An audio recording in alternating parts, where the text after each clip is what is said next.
I grabbed some fabric from Walmart and a styrofoam wreath ring from nickseasonaldecor.com, and we're going to create something really pretty for your front door. So here we have our fabric. I just removed the packaging, and as you can see, there's lots of layers. And all we're going to do is just cut about a 4-inch section of this fabric, just like that. This does not have to be perfect. Now what we're going to do is we're just going to cut off either end, and that will separate each piece of fabric from one another.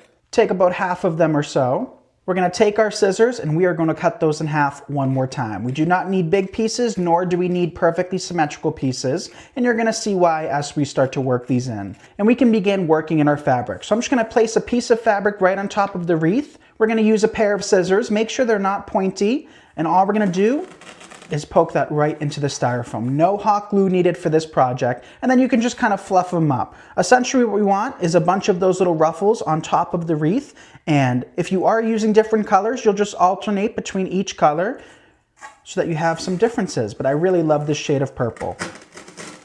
We're going to space them every couple of inches apart and fill in as needed. Another step I'm doing is you can also place it around your scissors, but I'm also placing those pieces on the inside and the outside. That way we're not able to see any of the styrofoam in the end. So all we're going to do is just take a piece of fabric, place it on our scissors, make sure they're not opened and make sure they're not sharp, and then do the same thing on the inside as well. And that way we're not seeing any of that ugly styrofoam in the end.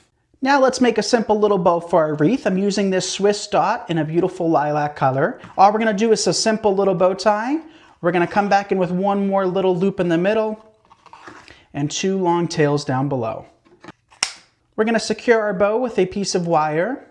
And for a finishing touch on the ends of your tails, we're going to dovetail by folding in half and cutting from the middle towards the outside edge. It just creates a professional edge to your ribbons. So do the same thing to the other tail.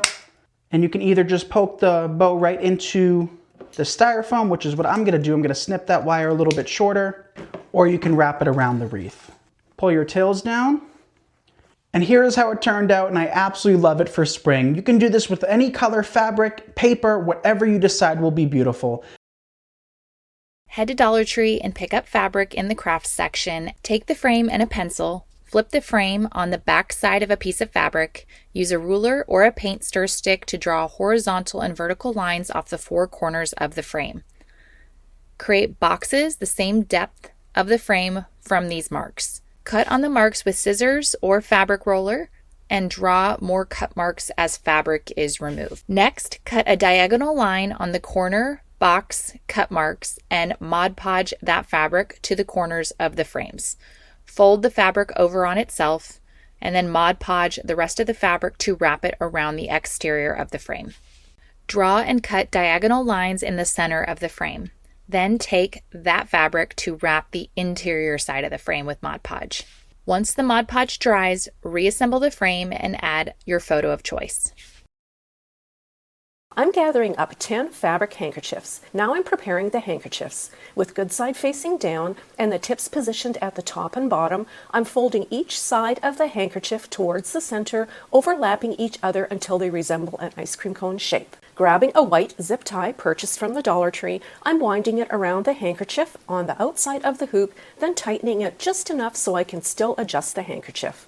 Flipping the handkerchiefs good side up, I'm now pinning brooches, earrings, and even buttons to the handkerchiefs along the hoop area. Earrings and brooches can either be attached by piercing the handkerchief fabric, or they can be attached by slipping the pins between the wooden hoops, which also helps to hide it. I love the vibe of this handkerchief wreath. It's a wonderful way to display keepsake pieces of handkerchiefs and jewelry that you can enjoy every day rather than storing them hidden away inside a drawer. This handkerchief wreath would also make a lovely gift idea for someone special, or just make one to decorate your home with. I hope this inspires you to grab a few pretty vintage handkerchiefs and special pins to create a pretty vintage-inspired handkerchief wreath of your own. I headed over to my local dollar store and found everything that I needed for the project. The first thing to do is to cover the wreath form with the wide burlap. This is to hide the wreath form. Some people use moss to fill in the gaps, but for this wreath, I wanted to create a vintage French-style wreath.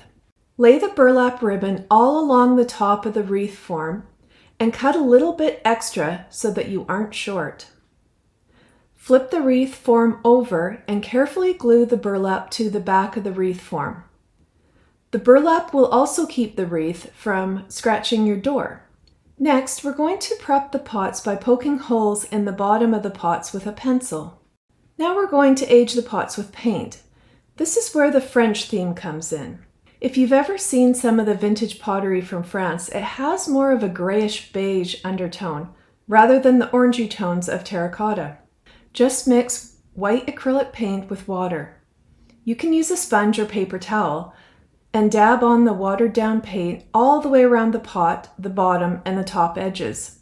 Once dry, take the large pot and string twine through the hole in the base and pull a good amount of twine all the way through. For added security, glue the pot to the burlap on the wreath form. Simply pull the twine through the pot and wrap the twine all the way around the wreath. Then take one of the small pots and feed the twine through the hole and glue the pot in place. To make life easier, tape the end of the twine so it will feed through the holes better. Alternate the pots up and down and make your way around the wreath. Here I am attaching the last pot, and it worked out nicely for spacing. Once again, just flip the wreath over, tie the twine in a knot, glue, and trim off the excess. For my flowers, I went with simple white and yellow daisies for spring. Cut pieces of oasis and glue into the pots. Then add your flowers by sticking them into the oasis. I put white daisies in the large pot and also into the two small pots on either side of the large pot. Then I put yellow daisies in the next pot. So when it comes to the small pots, I put white daisies in 2 pots, then yellow in 1, and then repeated it all the way around. Here it is, all done. You could add ribbon if you like, but I love the simplicity of leaving it just as it is. I thrifted these picture frames and old sheets and made the cutest decor. First, I removed the backing off of each thrifted frame, and then I cut my thrifted sheet slightly bigger than the frame. If the sheet has wrinkles, make sure to iron it first. I applied Mod Podge with a paintbrush to the front of the frame and placed it back on the fabric. I used my rotary cutter to cut an X in the center and used scissors to make the X go right to the edge of each corner. I applied more Mod Podge onto the frame and pressed the folded fabric over the edge around the back. I added extra Mod Podge where needed to hold the fabric down. I did the same for each inside edge, and then for the outside edges, I folded the corner like wrapping a present and trimmed any excess fabric. I set this one aside and made 2 more. The frame for this next one wasn't as good as the thrifted IKEA one, so I ended up finding it easier to use hot glue to secure the fabric. It held better than the Mod Podge. Otherwise, I followed the same steps as the previous one. For the third frame, I did a combination of Mod Podge and hot glue.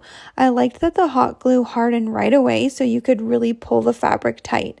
I also removed the inside matting and covered that with the same fabric. I brushed the Mod Podge onto the surface of the matting, and then I cut the outside edges flush because they go right up against the frame. I folded the inside edges towards the back and secured it by using hot glue. I filled the picture frames with some really cute things I had at home, and I love how it turned out. What do you think? I hope this inspires you to get creative with thrifted picture frames and thrifted sheets. Thanks for watching Home Talk, and see you next time.